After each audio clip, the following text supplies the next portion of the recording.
बिस्मिल्लाहिर्रहमानिर्रहीम।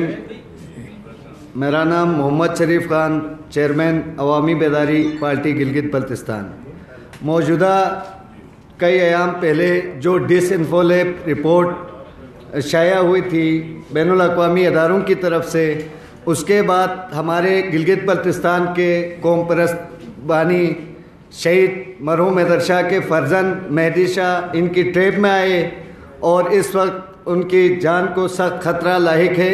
हिंदुस्तानी जो आलेकार हैं, जो एजेंट हैं और लोकल सतह पर जो उनके सहूलतकार हैं।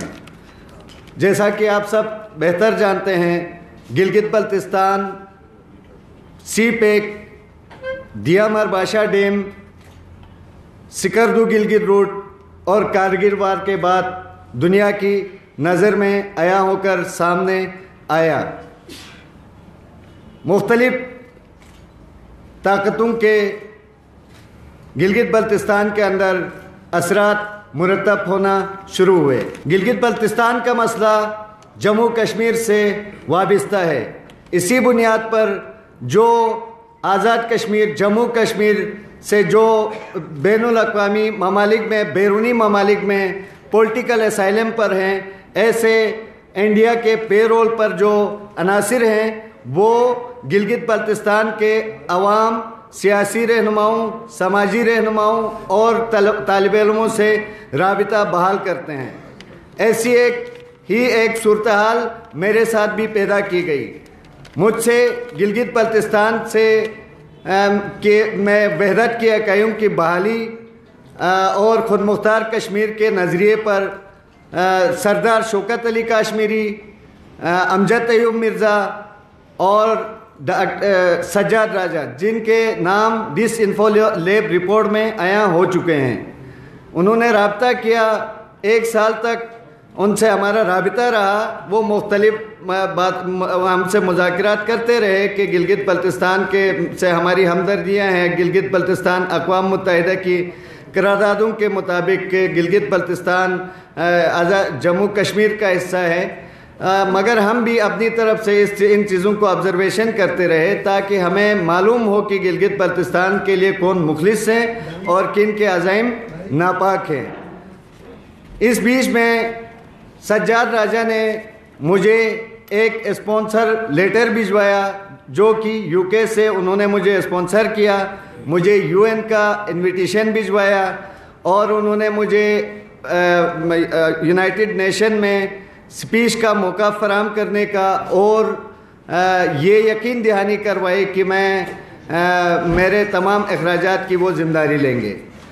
मगर उनको ये नहीं मालूम था कि गिलगित बल्तिस्तान के अवाम मुश्किल हालात में हो, भले आइनी पेचीदगियों का शिकार हो, मगर पाकिस्तान से वालिहाना और अकीदतमंदाना मोहब्बत रखते हैं और उन गिलगित बल्तिस्तान की तारीख गवाह है। हमारे पास इन जो मौजूदा डिसइंफोलेब रिपोर्ट में जो जिनके नाम आए हैं, उनके अलावा भी कम अज़ कम 20 पर्दा नशीनों के नाम हमारे पास अब भी उनके सबूत मौजूद थे, जो वक्त आने पर हम अवाम के सामने, बैनुल अक़वामी अदारों के सामने, मुल्की अदारों के सामने पेश करने को तैयार हैं। मौजूदा जो रॉ के एजेंट, जो इंडिया के एजेंट हैं, जो इंडिया के सहूलतकार हैं, जो ब्रसेल्स, बेल्जियम और कनाडा में बैठकर गिलगित बल्तिस्तान के अवाम को गुमराह करना चाहते हैं, उनके जो भी वॉइस हमारे पास थे, उनके जो भी एविडेंस थे, हमने मीडिया को पेश कर दिए। हम गिलगित बल्तिस्तान के अवाम की अक्सरियती राय को मद्देनज़र रखते हुए इलाक़े पाकिस्तान पर यकीन रखते हैं।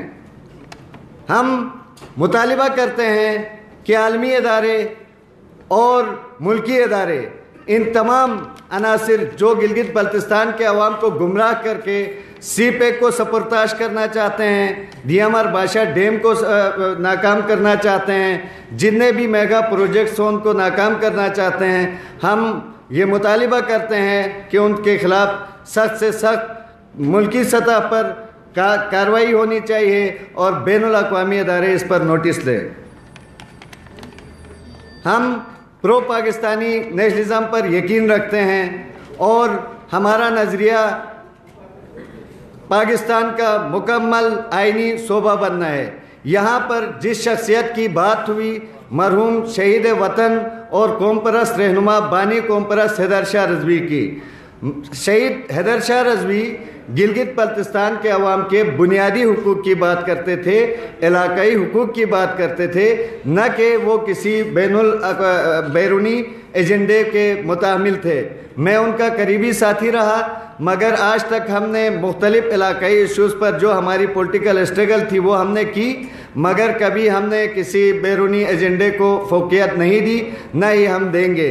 شہید وطن حیدر شاہ کے نظریات کو گمراہ کرنے کے لیے اس کے نظریات کو ہائی جیک کر کے سجاد راجہ نے UNO میں مرحوم گلگت بلتستان کے شہید وطن اور قوم پرست رہنما کے نام سے جھوٹا پروپیگنڈا پھیلایا، جس کی ہم پرزور مذمت کرتے ہیں۔ گلگت بلتستان کے چند اور اہم مسائل اور پیچیدگیاں ابھی گلگت بلتستان سے وابستہ ہیں۔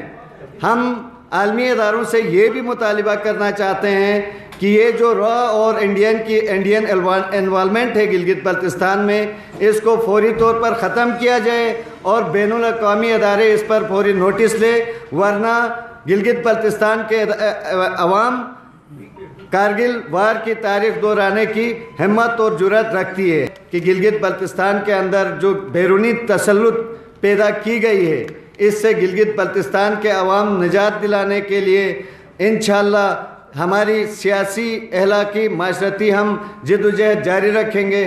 بہت بہت شکریہ۔